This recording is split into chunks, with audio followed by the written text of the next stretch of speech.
The thud of my body hitting the basement stairs was still shaking the wood when I realized my own son hadn't slipped behind me. He'd pushed me for the insurance. Still, I kept my cheek against the cold step, letting that same thud steady my breath instead of the shock. As the thud echoed upward, its hollow rhythm sharpened into the truth of what my son had just chosen. While it vibrated through my ribs, I understood he wasn't waiting for help. He was waiting for his mother to go silent. The same brutal thud told me exactly what a son thinks a mother is worth. That's when I decided I'd climb out carrying the one document that would end him instead. All right, before we dive into this crazy story, do me a favor, subscribe and tell us where you're watching from. The Christmas box was heavier than she remembered. Alina braced one hand against the wood-paneled wall and the other beneath the red plastic tub as she reached the top of the basement stairs. Dust clung to her fingers, the scent of pine and old garland rising with each unsteady step. "Here," she called behind her, voice raspy from the dry furnace air. "You said you wanted the decorations, didn't you?" Ryan didn't answer right away. She heard him exhale behind her, long and sharp, the kind of breath people take before doing something they've already justified to themselves. Then his voice, low, detached. "You made this harder than it needed to be." Alina's brows knit, but she didn't have time to turn. The push was sharp, a jolt more than a shove, but at 68, brittle and aching from years of arthritis and two bad falls already, it might as well have been a gunshot. She lost her balance instantly. The red tub tipped from her hands. The corner of it slammed into the wall as her foot caught air, then wood, then nothing at all. Her body hit the stairs in a discordant rhythm, shoulder, spine, hip, elbow. She didn't scream. The air fled her lungs too fast for that. Her forehead cracked against the bottom step with a sound that would have made glass jealous. Darkness bloomed in bursts, white, red, then gray. Upstairs, she heard him. Ryan, her son. His voice wasn't trembling. "It's for the insurance," he whispered. "She won't feel a thing." He walked away. She didn't move. Couldn't. Her right arm screamed with each breath. Her back throbbed like something had shifted beneath it that wasn't supposed to. Her ribs felt like someone had stuck knitting needles between them. But she wasn't dead. And worse, for him, she wasn't gone. The basement was colder than the rest of the house. Unfinished concrete floor, metal shelving to the right, a rusted washer in the corner, and to the left, near the base of the stairs, something she hadn't thought about in years. An old file box, duct taped on one side, water warped on the other. He'd moved everything else from the basement to make room for storage, everything but that. Because he didn't know what was in it. She dragged herself closer, inch by inch. Her hips scraped across broken pine needles from the spilled tub. She didn't care, each inch of agony was fuel. Her hands stretched. Fingers closed around the plastic handle. She tugged the box closer. And as she peeled it open, despite the fire crawling up her spine and the blood running from her temple, Alina Briggs smiled. Inside, beneath old birthday cards and faded tax records, was the folder she'd made years ago, the one labeled in her tight, slanted script. Life policy amended, witnessed, notarized. The paper was still there. Still signed. Still legal. Ryan's thought he knew everything. He didn't know this. Pain shuddered through her ribcage, her hand trembled, her eyes blurred, but she tucked the folder under her sweater close to her skin. Her breath came in staggered gasps now, but she focused on the cracks between the stairs, on the light bleeding through the slats above, on the shape of her escape. She would not die here. She would not be a claim form on his desk. Her son wanted a body at the bottom of the stairs. Instead, she would become a witness. A survivor. A storm. Elena gritted her teeth and began to crawl. The light cut across the basement in a long, golden bar, just enough to show dust in the air, just enough for Elena to see the silhouette moving at the top of the stairs. Ryan. His shadow stretched long down the wall, boots planted, arms folded. He didn't rush down. He didn't scream for help. He came down slowly. Deliberate. Testing. Elena let her body fall slack again, head turned, arm tucked under her chest like a fallen doll, eyes barely open, breath shallow enough to fool a paramedic. Ryan stood halfway down the stairs and studied her, like someone examining a problem that had solved itself. "She'll go quiet soon," he muttered. She almost flinched, almost. But she didn't. He walked the last few steps and crouched, close enough that she could see the lines at the corners of his mouth, tight, twitching, the kind of nervous guilt that is. And guilt at all, just panic that he'd be caught. He leaned in and whispered, "You never knew when to let go, Mom. Even dying's you make it hard." Her ribs screamed under the weight of her stillness. He stood, turned, and walked back up the stairs. No urgency. No calls made. Just the sharp click of the basement door closing. Then the distinct sound of the lock turning. Accidental. No. Planned. Klein. Done. For a long time, Alina didn't move, not because she couldn't, but because she knew he'd be listening. Eventually, the floor creaked above her and the murmur of the television started, some sitcom with canned laughter, like it was just another Christmas Eve. She exhaled slowly and rolled onto her back. The folder under her sweater crinkled against her side, still there, still dry, still dangerous to the person who put her here. The file box sat a few feet away now, tipped from her earlier crawl. The lid had popped open, papers spilled like bones from a crypt. She pulled herself closer. Her left arm burned from shoulder to wrist, and her hip felt like it was missing pieces, but she moved anyway. 1 inch at a time. She rifled through the box with one hand. Old tax filings, holiday letters from dead relatives, mortgage papers from the house she paid off 15 years ago. Then, beneath them all, more insurance. Original policy, 30 years old. Then another. Then the notarized amendment, the one where Ryan had once been listed as the sole beneficiary and the one that changed everything. He never knew she'd revised it. Never knew about the conversation she'd had with Annette Ward, her old friend and now her elder law attorney. Never knew how cautious she'd become after the first time he pressured her to just sign a few things. And now he would never see a dime. She tucked the amendment tighter against her ribs. Her vision blurred again, but she blinked through it. She turned toward the far wall, the utility shelf, metal legs, rusted bolts, stocked with nothing but paint cans and a busted flashlight, useless to him but salvation for her. She began crawling toward it. Her knee buckled beneath her. She screamed once, quiet, sharp, just air and grit between her teeth. Then she bit down and kept going. Every inch of the floor felt colder now. Her hand hit an old pine needle in something sticky, cranberry sauce maybe, or blood, she didn't care. She reached the shelf. Her fingers wrapped around the lowest bar. She pulled. Her shoulder popped, her head swam. But she rose inch by inch until she was upright enough to see the entire door. Locked, but not sealed. She leaned against the shelf, breathing through her teeth, watching the dust settle again. She wasn't done. Not yet. From above, she heard a voice again, Kara's this time. Soft, sharp. Shouldn't we at least check on her? Ryan's answer came like a knife wrapped in a laugh. She's not going anywhere. Alina smiled.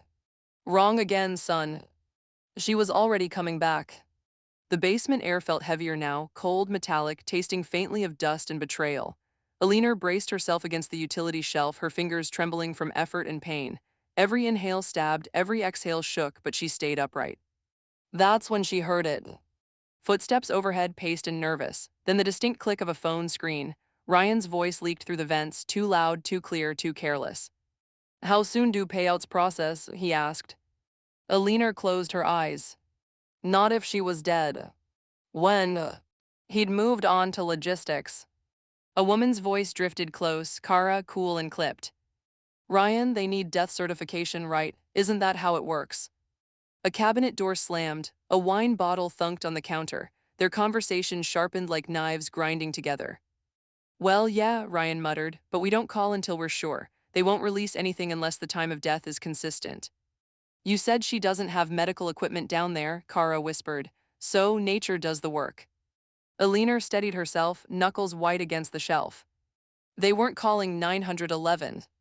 Not now. Not ever until it was too late. A slow burn of fury rose inside her chest, pushing back against the pain.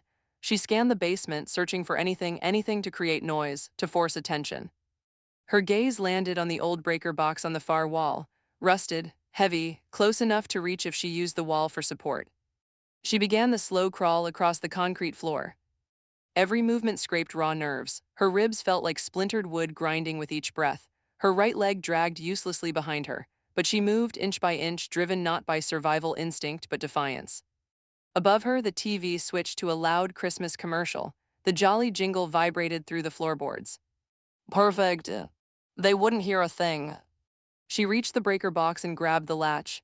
Her hand slipped, sweat, blood, she didn't know which. She tried again. Click. It opened. She balled her fist and slammed it against the metal plate. The clang rang through the basement like a struck bell. Once, twice, 3 times. But upstairs, laughter erupted, forced, brittle, wine glasses clinked. Kara said something about holiday timing, and Ryan shushed her, voice thick with calculation. Christmas carols swelled through the ceiling like insulation. They heard nothing. Eleanor's breathing grew ragged. She pressed her forehead to the cold metal, trying to steady herself. She could feel darkness nibbling at the edges of her vision, threatening to swallow her whole. No, not yet. She lifted her head and reached under her sweater. Her fingers brushed the amendment document again, the only weapon she had, the one Ryan never knew existed. The paper was warm against her skin, alive somehow just by being the truth. She pulled it out and stared at the top line through blurred vision. Beneficiary, Jennifer Briggs. Her granddaughter. Not Ryan. Not Kara. They had shoved her into a death trap for money they'd never receive.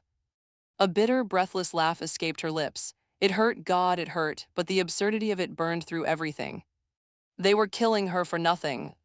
She folded the amendment carefully and tucked it deep into the pocket of her robe. Not under her sweater this time. If they came down again, they'd check her body. They'd check her clothes. They'd assume she had nothing left to lose. But a robe pocket. Invisible. Forgettable. Safe. Her hand slipped from the pocket as another wave of pain dragged her sideways. She slumped against the breaker box, struggling to stay conscious. The voices overhead shifted again. Oh my God, Kara whispered too loudly. What if she crawled somewhere? What if she's not dead yet? Ryan scoffed. She can't crawl, not from that fall. Eleanor lifted her chin an inch. Yes, she could. And she would. The door at the top of the stairs creaked. Eleanor froze. Footsteps paused. And then the lock clicked again. This time from the inside, not the outside. Someone was opening the basement door. Someone was coming down.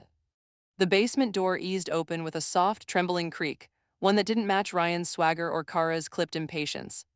This sound was hesitant. Small. Human. Eleanor lifted her head, vision swimming as a sliver of warm hallway light spilled down the stairwell. A small silhouette appeared at the top step. Jenny. 14, slight, wearing mismatched Christmas socks and an oversized hoodie that nearly swallowed her. Her hair was unbrushed, and she clutched the doorknob like it was the only thing holding her up. Grandma, she whispered. Her voice cracked on the second syllable. Eleanor felt something inside her tighten, not pain, not anger, something deeper. Protectiveness. Jenny descended one step, then another. And when her eyes adjusted enough to see the bruises blossoming across Eleanor's face, the awkward angle of her leg, the dried blood at her temple, Jenny gasped, slapping a hand over her mouth to contain it. Oh my God, she breathed. What did they? SHH, Eleanor rasped. No sound, sweetheart, none. Jenny nodded so fast her hair flew forward, tears spilling silently. She dropped to the bottom step, kneeling beside Eleanor like she was afraid her touch might break something else. Grandma, I can get someone I can call. No, Eleanor gripped her granddaughter's wrist, surprising both of them with the strength left in her fingers. You go back upstairs, act normal, you didn't see anything. Jenny shook her head fiercely. But they said you were resting, Dad told me not to check, he never tells me that, and Mom said you needed quiet and… Her voice splintered. Eleanor lifted a trembling finger to Jenny's cheek. Sweetheart, if they know you came down here, they'll take your phone first, and then they'll take your choices. Jenny's breath hitched. Her eyes flicked toward the pocket of Eleanor's robe, like she knew somehow that something important was hidden there. That instinctual wisdom children have before the world teaches them to ignore it. Slowly, Jenny reached into the pocket of her hoodie and pulled out a phone. Not her regular ones. A cheap prepaid flip phone.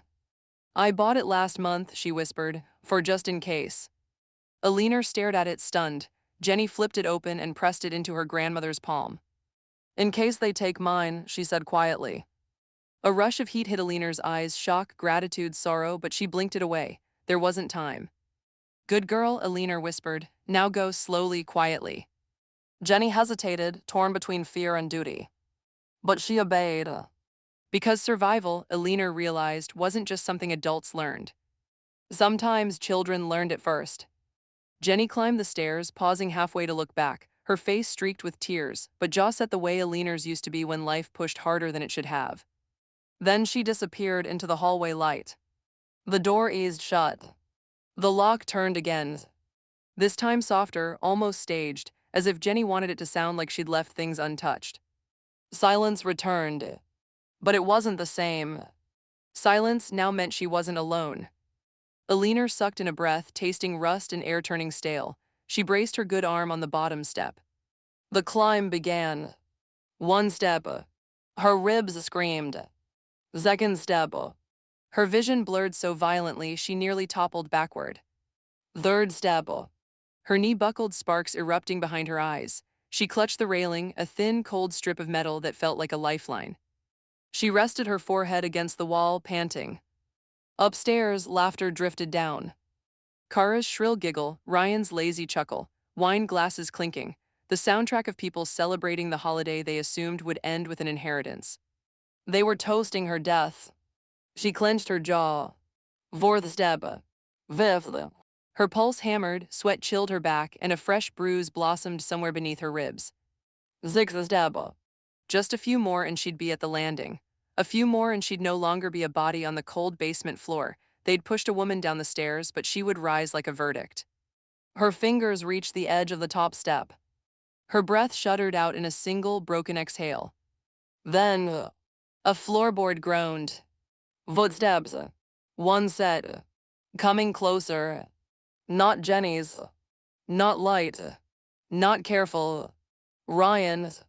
And his voice, flat, bored, drunk, drifted toward the basement door. Let me check if she finally stopped breathing. Alina closed her eyes and readied herself to rise. The basement door had barely clicked shut behind Ryan when Alina pressed her palm to the wall and pushed herself fully upright. Every bone protested. Every breath was a negotiation with pain, but the fear that once paralyzed her was gone. Now there was only purpose. She slipped silently into the hall, back pressed to the wall, listening for Ryan's footsteps. They drifted toward the kitchen, wine bottle uncorked, laughter swelling again. Kara murmured something about timing, and Ryan barked a laugh that vibrated like something unhinged. No one noticed the shadow moving past the guest room. No one glanced up as Alina reached her bedroom door and shut it softly behind her. Her sanctuary, her archive, her insurance.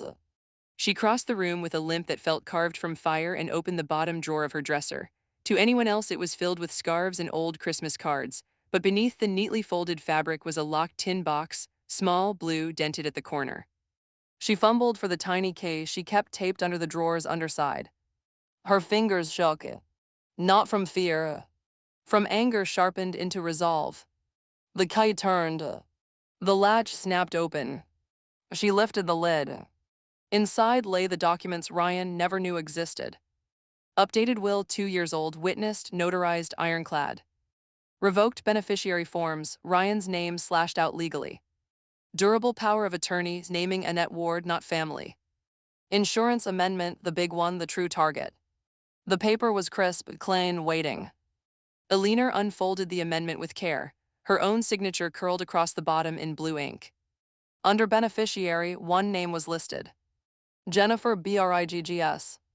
Her 14-year-old granddaughter, the only person who cared whether she lived or died. Not Ryan's. Not Kara. Not the people laughing in her kitchen while she bled under the floorboards.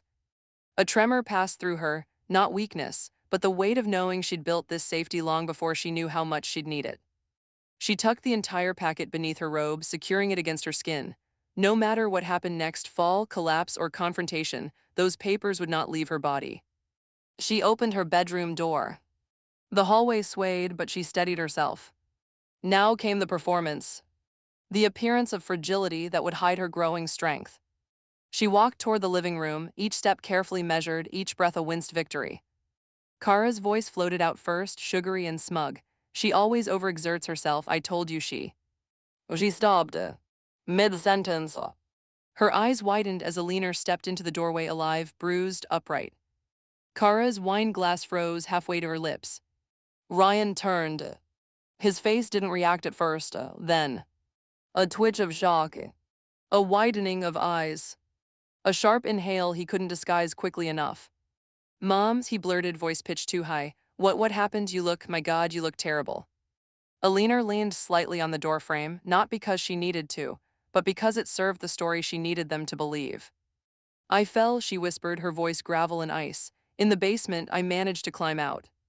Ryan hurried toward her, too fast, too eager. Kara remained frozen, face pale and stiff, wine glass trembling. "Why didn't you call us?" Ryan said, layering concern so thick it dripped. "You should have shouted we didn't hear anything." "Lies. Practiced lies." Alina met her son's eyes and saw it. Fear. No. T for her. For himself. For the insurance he now realized wasn't filed. For the payout he was counting on. For the plan that was crumbling right in front of him. She straightened, letting the moonlight from the window catch the bruises across her face. "I crawled," she said softly. "That's what happened." Ryan swallowed hard. Kara stood behind him, stiff as a post. And Alina, chest aching and pulse steadying into something colder, felt the shift, tiny but seismic. She wasn't their victim now. She was their reckoning. She brushed past Ryan and eased herself onto the couch, hiding the tin box documents deeper beneath her robe. Ryan hovered. Kara faked a gasp. But the moment stretched long and quiet. And Alina saw something flicker across Ryan's face. Something new. Recognition. She wasn't supposed to survive. And now she was watching him with eyes that finally saw everything. In the doorway behind them, a shadow shifted. Someone had heard the entire exchange. Jenny. And Ryan hadn't seen her yet. Jenny vanished from the doorway a split second before Ryan turned, her shadow whisking back into the hall like breath sucked into the dark. Alina saw the movement with the edge of her vision, enough to know the girl was safe. For the moment, Ryan forced a shaky smile, wiping his palms on his jeans as if preparing for a performance. "Mom," he said again, softer now, coached by panic, "I think you're confused. You must have tripped, didn't you?" Kara snapped into character beside him, one hand pressed dramatically to her chest. "Oh, Alina," she gasped, "you poor thing, those stairs are so dangerous. I told Ryan we needed to remodel them, didn't I, honey? Didn't I say that?" Alina stared at them, the actors, the script, the performance they must have rehearsed over years of small cruelties. Her breath rattled in her chest, every rib protesting. But when she spoke, her voice was steel. "I'm calling 911s. Both of them froze. For a heartbeat, even the furnace seemed to stop humming. Ryan recovered first, stumbling forward, hands raised as if soothing a skittish animal. "No, no, Mom, you don't have to do that. Let me call. I'll explain it. They'll think you're confused if you." She lifted the flip phone Jenny had given her. His sentence died in his throat. "I said," Alina breathed, "I'll call myself." She dialed. The emergency operator answered, and Alina didn't embellish or tremble. She gave the facts with the cold clarity of someone who has both survived and taken notes. "I've had a fall. I need medical assistance. Address 1347 Oak Ridge Drive, basement injuries." Kara's eyes flicked to Ryan, fury first, fear second. When the call ended, Ryan forced a laugh that cracked in the middle. You didn't need to sound so dramatic, Mom. They'll think." "Good," Alina said.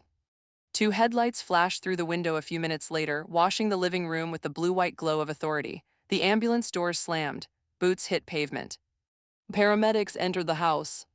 And the moment they stepped inside, the air shifted. You could feel it. They saw the bruises, the blood, the stiffness in Alina's breathing. And they saw the unnatural stillness of the people around her. "Ma'am," one medic said gently, crouching at her side, "can you tell us what happened tonight?" Ryan cut in immediately. "She fell, she's confused and—" The medic lifted a hand without even looking at him. "Sir, I'm speaking to her." Kara's face blanched. Alina inhaled slowly, enough to speak, not enough to collapse. "I'll tell you in the ambulance." That sentence landed like a dropped brick. The medics exchanged a glance. A trained one. Suspicion, alertness, assessment. They lifted Alina onto the stretcher with careful hands, their movements steady and certain. Every shift sent pain tearing across her back, but she didn't make a sound. She kept her eyes on her son. Ryan tried to smile, it didn't reach his eyes. Kara hovered behind him, wringing her hands with exaggerated anxiety. "I'll ride with you," she said suddenly, stepping toward the medics. But one of them moved into her path subtly but unmistakably. "Family stays here," he said. "We need space to evaluate her." Kara froze mid-step. Ryan's jaw tightened. The medics rolled a leaner toward the door. As they reached the threshold, she glanced back just once and caught sight of Jenny hiding halfway down the hall, wide-eyed, shaking, but alive. Alina blinked slowly at her, a promise forming in that single gesture. "I'm coming back for you." Outside, as the stretcher slid into the ambulance, a medic asked softly, "Ma'am, is there anything you didn't want to say in front of them?" Alina didn't answer. Instead, she looked down at the robe pressed against her ribs, the hidden documents warm against her skin. "Evidence, truth, protection." In the house behind her, Ryan's voice suddenly rose in a panic snap. "Kara, delete the search history, all of it."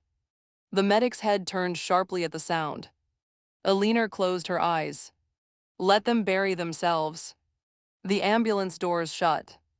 And in that narrow moment of darkness before the engine roared to life, she felt something she hadn't felt since she hit the basement floor. Control. Back at the house, Ryan's voice broke into a raw, terrified whisper. "Erase everything, now." And Kara, for the first time, didn't answer. Something had changed in her silence. Something dangerous. The hospital lights were too bright. Sterile, buzzing, flickering like fluorescent guilt. Alina lay propped in a stiff bed, half covered in warm blankets, half bound in gauze. The bruising W on her left side was already deepening into colors no one could fake. Her cheekbone pulsed with a slow ache, and every inhale rattled like broken glass, but she stayed silent. Still, until the door opened. Detective Mel Archer stepped inside without knocking. No need to announce himself. You could feel a man like that before you saw him, not because he was loud, but because he didn't waste time on noise. He pulled a chair beside her bed and sat slowly, setting a notepad on his lap but not flipping it open yet. His gaze scanned her face, noticing, calculating. Caring in that quiet way people do when they've seen too many who didn't survive. "I've read the paramedics' report," Archer said. "They noted bruises inconsistent with a simple fall, spiral pattern down your arm, hip contusion with downward force." He paused. "They say it doesn't match gravity." Alina didn't look away. "Because it wasn't gravity." That was her answer. Archer waited a beat. "Then, did you fall, Mrs. Briggs?" Her fingers twitched beneath the blanket. The documents she'd tucked under her robe now sat hidden inside a locked hospital bag, labeled only with her name. Security sealed, logged, safe. She looked up at Archer and let the words fall in one steady breath. "I didn't fall, I was pushed." No tears. No tremble. Just truth. Archer wrote nothing down yet, he only nodded. "I believe you," he said, "but you know how this works. You'll be asked again and again and again." "I'll say it the same way." He exhaled once, leaning forward. Was there a motive? Alina's eyes narrowed just a hair.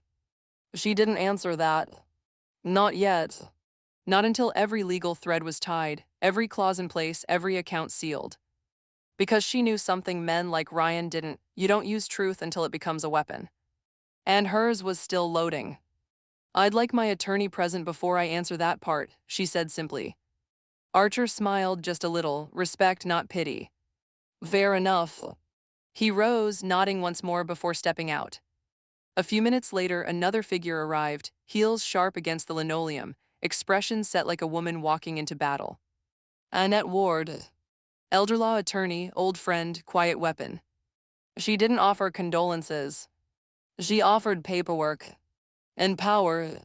"The hospital's legal team is already alert. We're freezing your financial accounts, blocking any outside contact, and filing emergency medical guardianship paperwork."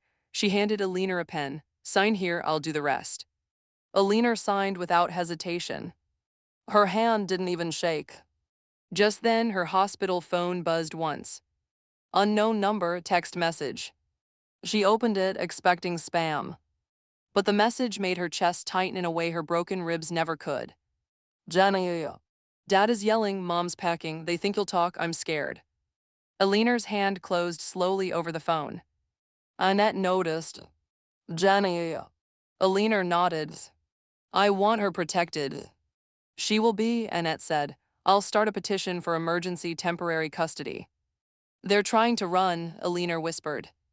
Annette's jaw tightened. They won't get far. Outside the window, snow had begun to fall again, soft at first, then steadier. The kind of storm that covers everything unless you shovel fast. Alina stared at it, chest still aching but breath steady. She had survived the fall. Now she would unearth every lie they'd tried to bury with her. The door opened one final time before nightfall. A nurse. Breathless. Detective Archer's back, he says it's urgent. Alina sat upright, pain forgotten. What is it? The nurse hesitated. He found something in your son's phone. Annette rose sharply. What kind of something? The nurse didn't know. But Alina did. She exhaled slowly, letting the air leave her lungs with measured precision. Because this wasn't over. Not yet. Not even close. By the time Alina was wheeled out of the hospital's imaging wing, Annette was already waiting. Tablet in hand, jaw tight. They started early, she said without preamble. Alina arched an eyebrow, the bruising on her temple pulling skin tight. Started what? Annette turned the screen around. A transfer history. Ryan's name at the top. A withdrawal of $3,000 from her joint checking account, 2 hours after she'd hit the basement floor. No hesitation, Annette muttered, not even the decency to wait for a pulse. Alina didn't blink. He always moved faster when no one was looking. Annette tapped her screen again. I've already initiated a full account freeze, both banking and investment. Nothing moves without a dual signature. His name is being removed by morning. She paused. Do I have your signature on a new power of attorney, full medical and financial authority? You do, Alina said, voice even. Ryan doesn't speak for me again, ever. Annette pulled out the paperwork. Alina signed with a steady hand, not quick, not slow, deliberate, the kind of signature you carve like a line in concrete. Once this is notarized, Anne. TTE said, you are fully protected. I've also started drafting your restraining order. We'll file for a permanent protection order alongside the custody motion. Alina nodded, eyes trained on the snow falling outside her hospital window. But we still need proof. Paper doesn't bled. You'll have it, Annette said. Just then, her phone buzzed again. Another alert. She handed it to Alina. A Facebook post, Kara. So heartbroken, please pray for us. Alina suffered a tragic fall tonight. We are devastated. Please respect our privacy during this very difficult time. Beneath it, a staged photo of Alina and Ryan from last year's Christmas brunch, filtered, warm-toned, cropped to make Ryan look attentive, loving. Alina scoffed so softly it was almost a breath. She's already curating the grief. Annette's lips pressed into a line. Perfect, that post reads like someone prepping for a eulogy. We'll subpoena the metadata. It'll timestamp their shock while you were still in the basement bleeding. A knock interrupted them. Detective Archer stepped in, coat dusted with snow, expression unreadable. He held up a flash drive. This, he said, came from Ryan's phone, deleted search history recovered. Annette took it, immediately passing it to her paralegal outside. Give me the top 5, she told him, anything we can file with tonight's motion. Archer sat down, his voice low. He searched how to disable basement motion sensors, how to file expedited life insurance claims, and whether broken ribs could cause natural death in seniors, all within a 24-hour window. Alina didn't flinch. He was building a cause of death. Archer nodded grimly. And Kara, Alina asked. He smirked without humor, busy posting prayers and editing old posts where she called you controlling. Annette looked up sharply. Good, that's digital defamation, add it to our civil filings. Archer leaned in. You've got momentum now, but don't underestimate panic. Cornered animals get dangerous. Alina met his gaze, so do cornered mothers. Just then, her hospital room phone rang. Annette picked it up, nodded once, and handed it over. Security, Alina, they said you want to take it. She pressed the receiver to her ear. A familiar voice on the other end, Jenny's school secretary. Hi, Mrs. Briggs, I just wanted to confirm Jenny's not listed for pickup today, but she hasn't called anyone. She seemed distracted. Alina's stomach dropped. I didn't authorize a pickup, she said. The secretary hesitated. Oh, that's strange. Her mother signed her out 15 minutes ago. Alina's hand tightened around the phone. Don't let them leave, she said sharply. She's already gone. Alina slowly lowered the receiver. Archer was already on his feet. Annette stood. What happened?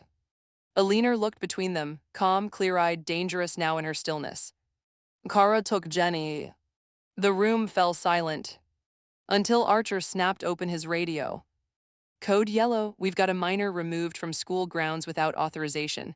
Possible custodial interference. Get me eyes on Kara Briggs. Alina looked back out the window. The snow wasn't soft anymore. It was sharp now, and falling faster. The knock at the door wasn't gentle. It was the kind of knock that doesn't wait for permission, the kind that makes every wall remember what it's hiding. Ryan opened it, face already pale, sweat glistening at his temples. Detective Archer stood on the front porch, warrant in hand, 2 officers behind him and another unmarked cruiser pulling up the street behind. You can't just barge in, Ryan started, voice cracking. We're not, Archer said calmly, holding up the papers. This is legal entry, probable cause, signed by a judge, step aside. Ryan hesitated, just long enough to be guilty. But he moved. Kara stood in the hallway behind him, makeup smudged, jacket half-zipped. Her suitcase sat by the door, open, packed, unzipped like a getaway caught mid-flight. Archer's eyes landed on it. Planning a trip. Kara gave a weak smile. We were just going to get some space. Where's Jenny? Archer asked. She's at a friend's, Ryan began. But then, a creak overhead. A small, muffled sob from upstairs. Archer didn't blink. Officers, secure the rooms, locate the child. Ryan's face drained. The 2 officers moved upstairs without another word. Archer walked past Ryan down the hall toward the basement. Where do you keep your holiday decorations? He asked, conversational. Ryan didn't answer. Archer didn't need him to. He flipped the light and started down the stairs. And the deeper he went, the quieter the air became, as if the space itself knew what had happened here. The bottom of the stairs was cold, undisturbed, but the smell was sharp, blood, sweat, rust still lingering. He moved methodically, scanning. Then he found it. A phone, tucked beneath a toppled box of cords, screen wiped, no SIM card. He bagged it. A few steps over, behind the old washer, shredded pages. He crouched, carefully sifted through them. Insurance letterhead, partial dates, Alina's name, highlighted payout brackets in pink, 1 page with a title still intact. Compassionate disbursement guidelines. He stood, and then he saw it. Blood. A dried streak across the railing midway down the stairs, just above shoulder height. He ran a gloved finger along it, then snapped a photo. The splatter pattern wasn't random, it was velocity-based, backward, consistent with an impact that followed a sudden, forced descent. A shove. Archer looked up the stairs and exhaled once, cold and sharp. This wasn't just a theory anymore. Upstairs, shouting erupted. I didn't plan anything, Kara yelled. Archer returned to the first floor to find her backed into a corner of the kitchen, hands up, eyes wild. Ryan stood across from her, face twisted with disbelief and panic. You printed the timelines, Kara screamed. You said we just waited out. You said she wouldn't survive the fall, Ryan shot back. You said she'd make it look natural. I didn't push her, Kara shrieked. Archer raised a hand. Enough. Both of them fell silent. From the staircase, a quiet voice drifted down. Jenny. She stood halfway down, arms wrapped tight around herself, eyes rimmed red. You both did, she said, barely audible. You didn't care if she lived. Ryan froze. Kara turned like she'd just remembered her daughter existed. Sweetheart. Jenny flinched and retreated up the stairs. Archer didn't follow. He let her go. He turned back to Kara and Ryan. You might want to call your attorneys now, he said flatly. You're going to need separate ones. He stepped outside to call Annette. The snow had thickened, big, heavy flakes that clung to every surface like ash after a fire. When he came back in, one of the officers handed him a slip of paper. From the bag we took from Kara's suitcase. Archer read it.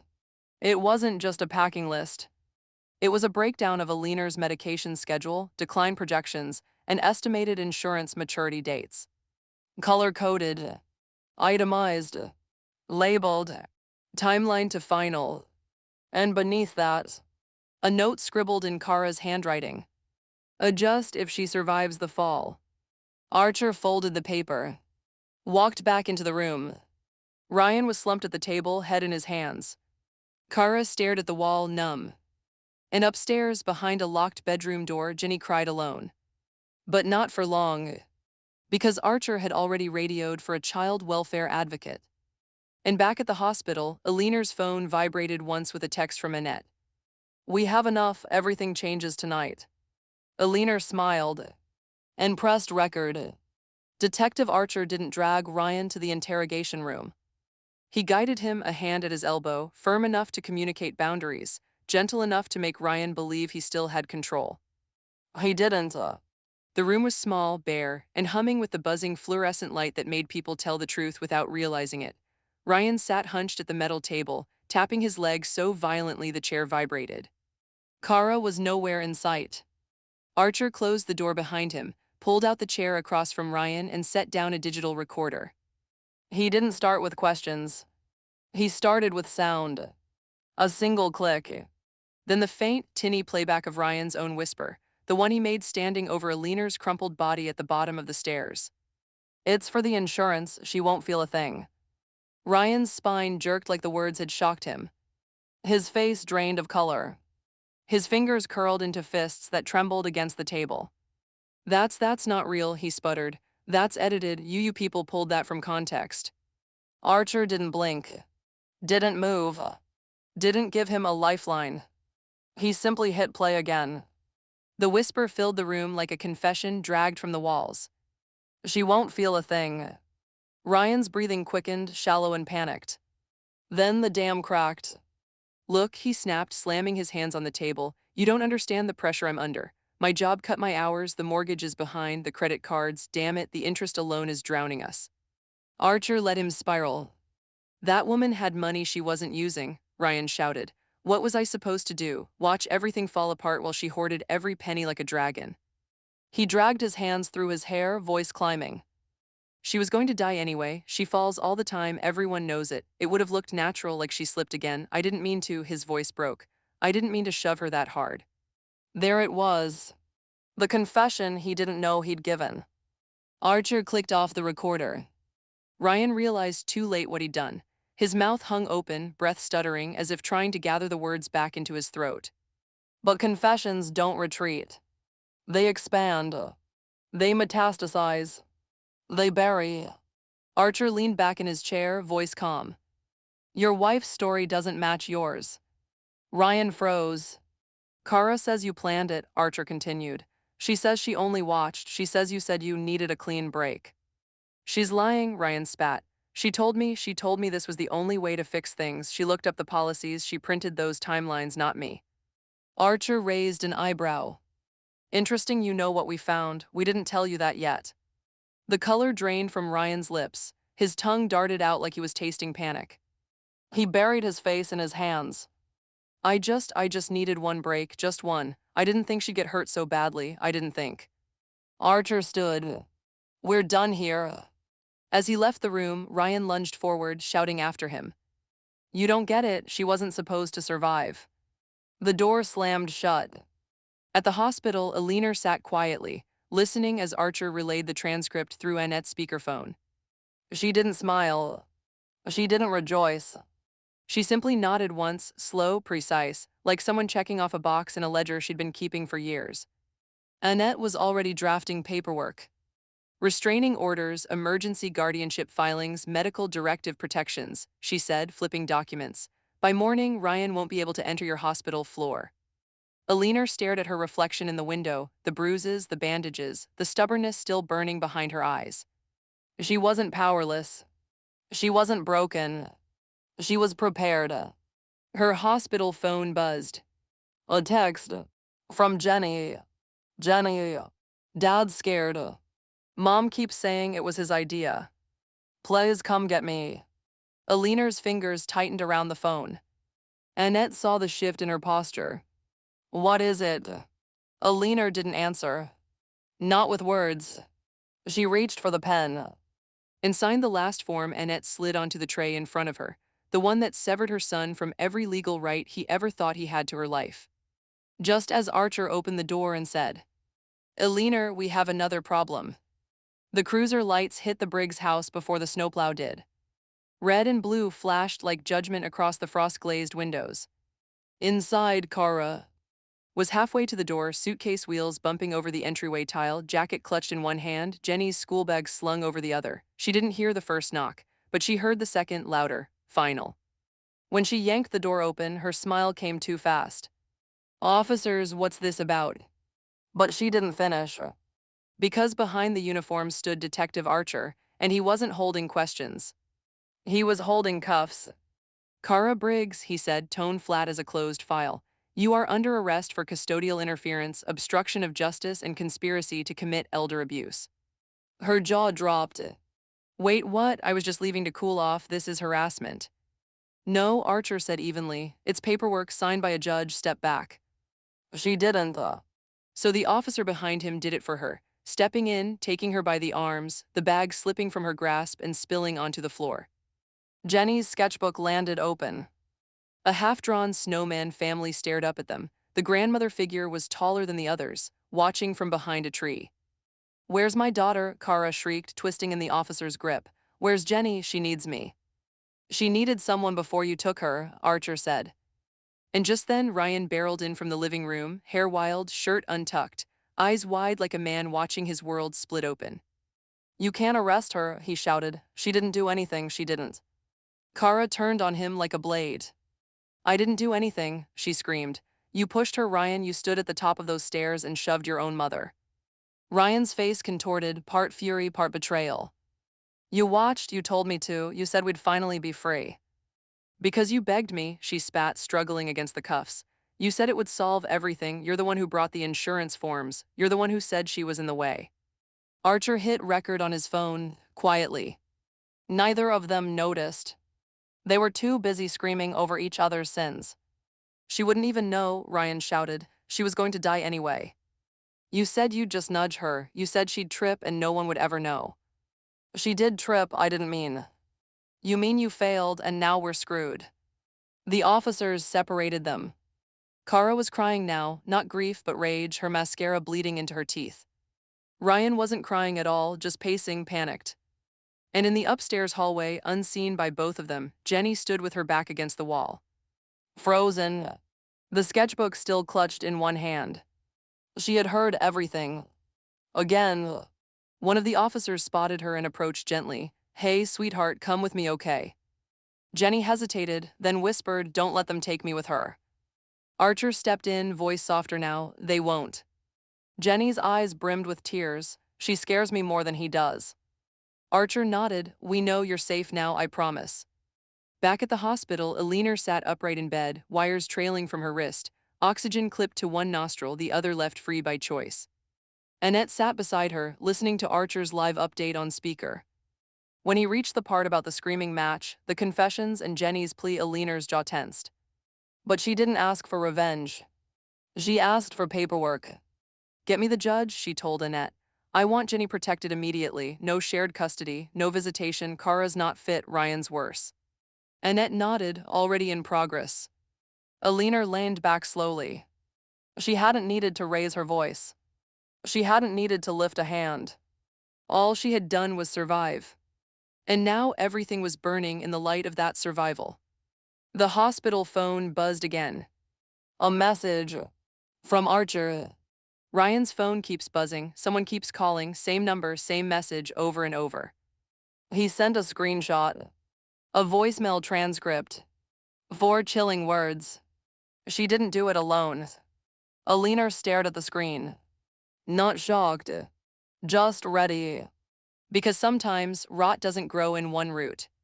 Sometimes it runs under the whole damn house. And Eleanor, she wasn't finished digging. The courthouse smelled like winter coats and old paper, dry air curling off radiators, snow melting in the soles of 100 footsteps, nerves leaking through silence. Eleanor sat near the front, upright in her chair, not a single tremor betraying the pain still blooming in her ribs. Her hair was combed, her blouse was blue, her presence unshakable. Next to her, Jenny held a small notebook, not drawing today, just holding. Annette sat on the opposite side, legal pad poised, every line of her posture sharpened for war. The prosecution opened quietly, methodically. An expert took the stand, a forensic analyst who specialized in fall injuries. Based on the bruising patterns, she said, pointing to the diagram, the trauma to Mrs. Briggs's back indicates impact from behind with downward force. Gravity alone wouldn't create these. She clicked to the next slide, a staircase reconst. Ruction, height, angle, blood spatter analysis. Here, she continued, is the pattern we'd expect from a shove. A murmur rippled through the gallery.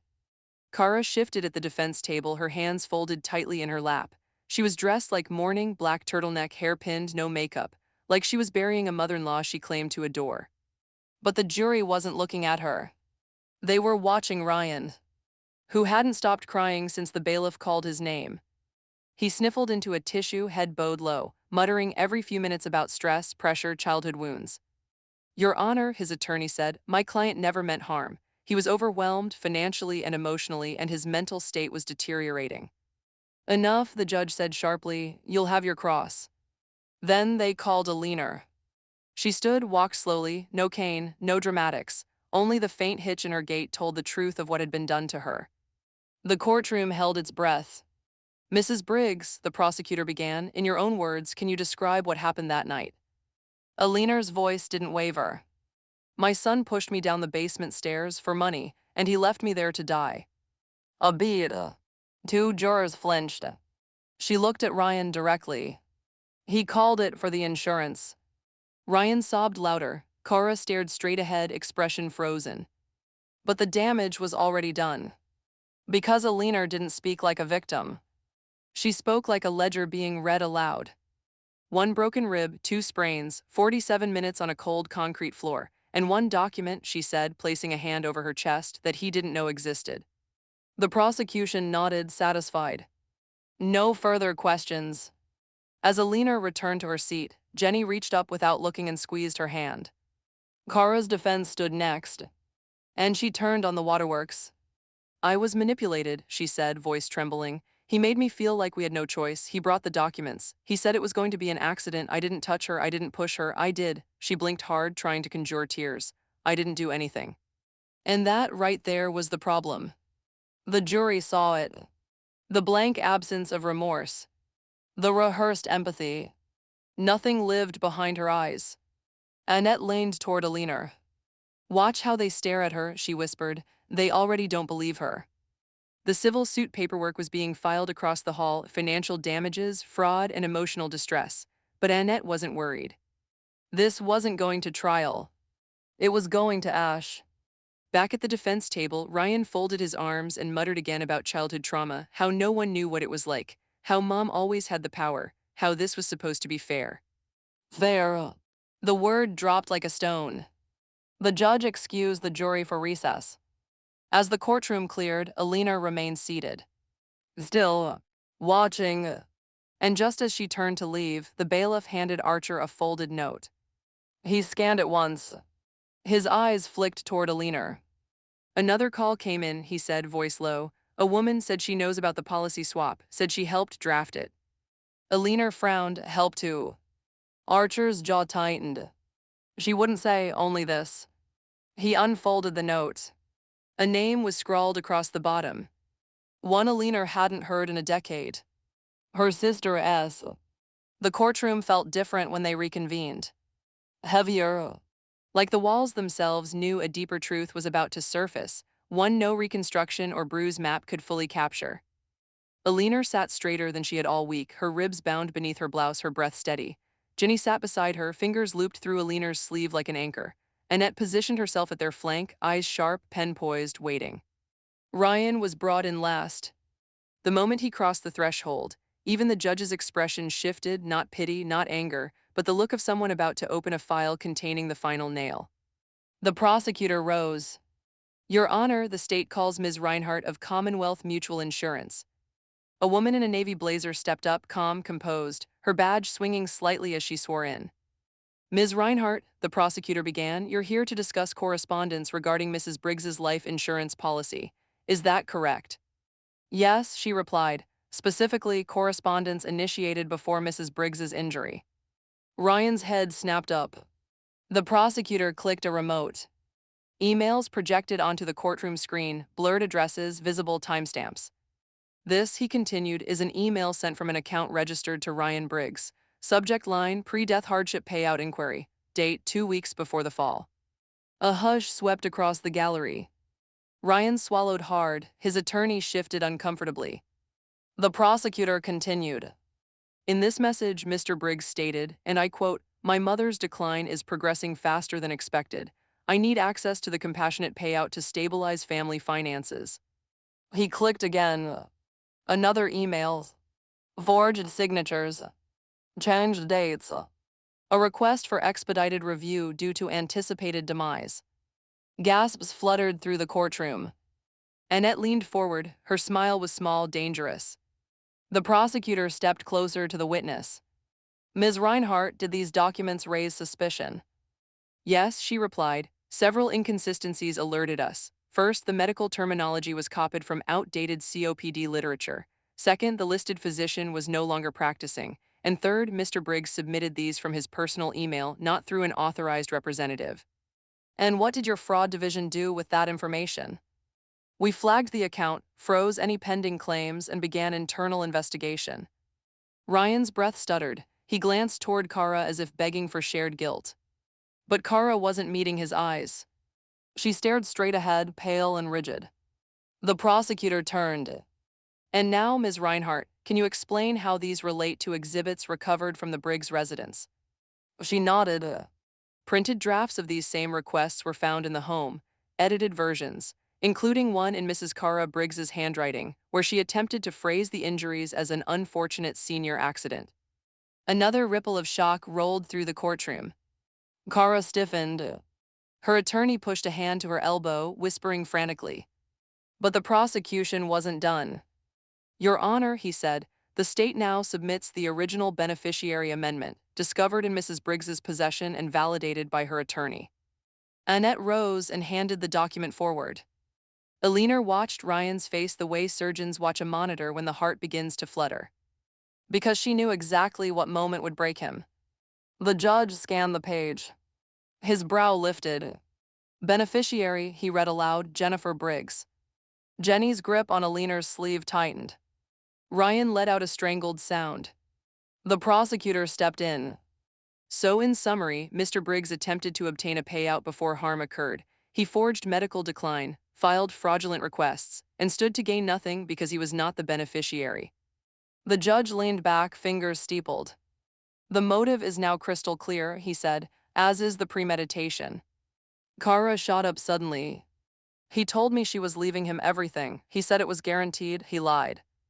Ryan whipped toward her. You read the forms. You said she was old enough they wouldn't question it. I didn't push her, Kara screamed. You planned it with me, Ryan roared.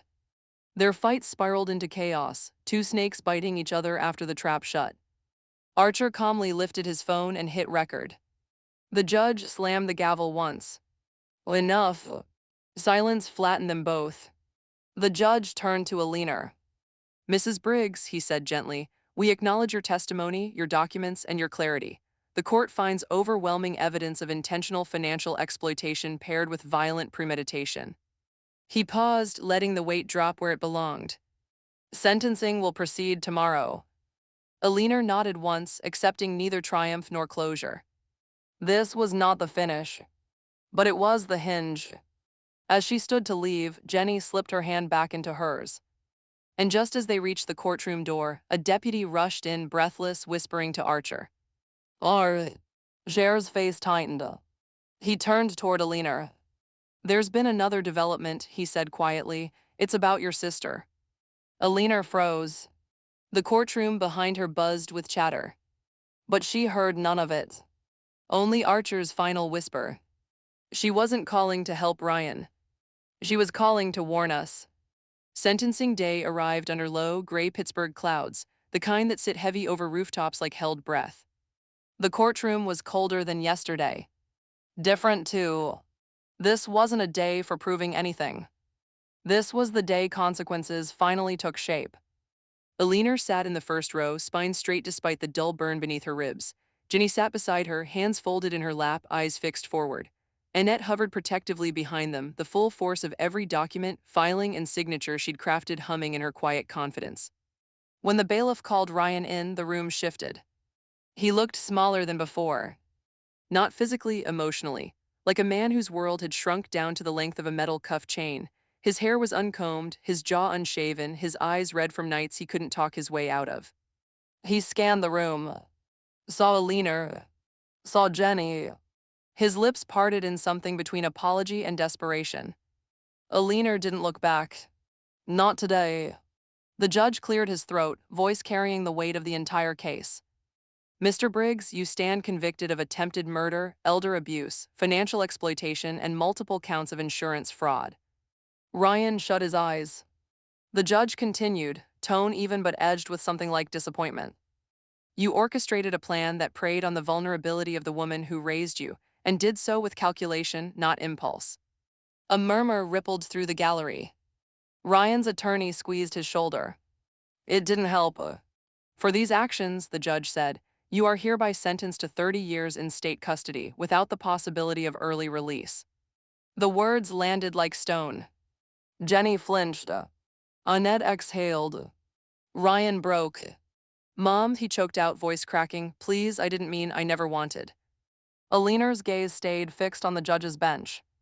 Not on the man who shoved her down a staircase and counted her breaths like an hourglass. Not on the son she had loved beyond reason. She kept her silence intact. It was the only answer she had left. The judge turned next to Kara, who sat rigid and furious, like someone furious at the inconvenience of getting caught. Mrs. Briggs, he said, evidence shows your involvement in the financial planning, concealment attempts, and post-injury obstruction. While you did not physically harm the victim, your participation was significant. Kara lifted her chin, eyes cold. The judge was unmoved. You are hereby sentenced to 12 years custody, with restricted visitation pending psychological evaluation. Kara let out a sharp, humorless scoff, the sound of a woman blaming everyone but herself. She looked at Ryan. He dragged me into this, she snapped. Ryan stared back hollow. You helped plan it. The deputies stepped in. Cuffs tightened. Their alliance crumbled so efficiently it was almost graceful. Like it had never been real. As they were escorted out separate doors, Ryan called again. Mom, please look at me. But Alina didn't turn. Not because she hated him. Because the part of her that once would have broken for him had learned to protect itself. Instead, she reached for Jenny's hand. And Jenny held on like she'd been waiting her whole life for that exact gesture. After the courtroom emptied, a custody advocate approached. Ms. Briggs, she said gently, the judge granted immediate transfer. Jenny will not return to her mother. Jenny exhaled a shuddering breath, part relief, part grief. Alina squeezed her hand tighter. Annette handed over the final stack of papers. These are your long-term protection orders, she explained. They ensure neither Ryan nor Kara can contact you or Jenny for the duration of their sentences or beyond if we extend them. Alina signed. Her signature was steady. Outside the courthouse doors, snow had begun to fall again, light, drifting flakes, softening the hard edges of the day. Archer waited beneath the awning, coat dusted white, hands tucked into his pockets. When Alina stepped out with Jenny beside her, he gave a small nod. You did everything right, he said quietly. Alina met his eyes, the man who had believed her before she had the strength to believe herself. No, she said, I just told the truth. Archer's smile was faint, respectful. Sometimes, he replied, that's the hardest thing in the world. They descended the courthouse steps slowly, Jenny tucked against Alina's side, snow catching in their hair. And just as they reached the sidewalk, a cold wind brushed past, sharp, deliberate, almost whispering. Alina paused. The hair on her arms rose. Someone had shifted the air. From across the street, a wom. And stood watching. Coat buttoned. Face half hidden in the falling snow. Alina froze. Because she recognized the silhouette. Her sister, the one who had stayed silent for years. The one who said she didn't want to get involved. The one who had called Archer with a warning. Before Alina could move, the woman turned and disappeared into the drifting white, leaving only questions in her wake. And Alina knew. Survival was finished. But the story had one more chapter. The stairlift arrived on a Wednesday. It didn't creak or complain, just hummed gently up the same staircase where everything had begun. It was silver, padded, practical, not dramatic but defiant in its quietness. Alina tested it once, wrote it down, wrote it back up. At the top, she rested her hand on the rail. No bruises. No blood. Just breath. Jenny sat on the couch reading, legs tucked beneath her, wrapped in the quilt Alina had made when she was still a toddler with tangled curls and wild dreams. The girl barely looked up. She didn't need to. The air in the house no longer shifted with fear. Her room was upstairs now. The locks had been changed. The silence in the home was peaceful again, not loaded, not tense, just quiet. Annette still visited every Friday. She brought lemon cake, legal updates, and gossip from the nonprofit board. Archer came by once or twice a month, always in plain clothes, always lingering a little longer on the front porch like he needed to make sure the wind itself wasn't carrying threats. Alina let them. She didn't need saving. But she'd learned the cost of walking alone too long. The amendment, the document that had saved her life and sentenced her son, had been copied, notarized, sealed in 3 locations. One of those copies now lived inside a training binder at a local elder justice nonprofit. Shahidi mailed it with a note. Let this be more than proof, let it be prevention. They invited her to speak at a seminar. She declined, but she sent cookies. Jenny helped bake them. She laughed more now. She smiled without flinching. She still had nightmares sometimes, but fewer. And when she whispered from the top of the stairs one night, "Can I stay here a little longer?" Alina hadn't hesitated. As long as you need. Some days were hard. Healing wasn't a straight path. It looped, dipped, made U-turns when the air got heavy with memory. But most days were like this. Warm socks, quiet mornings, cups of tea left to steep too long, and a journal on the nightstand, leather-bound and stubborn as its author. Alina opened it nightly, not to relive what happened but to reclaim it. She wrote truths, small and sharp. That survival wasn't revenge. That living well was. She didn't need apologies. She didn't want control. She had chosen the harder path to climb instead of fall. And now her home smelled like cinnamon and safety. No more staged grief. No more manipulated silence. Just life, ordinary and miraculous. She closed her journal, looked out the window. Snow had started to fall again. Not heavy, not sharp, soft this time. And from her chair, Alina whispered, not to anyone in particular, but maybe to the wind that once carried betrayal through her walls. He pushed me for the insurance. She smiled. I climbed out with the document that ended him. And then she turned the page.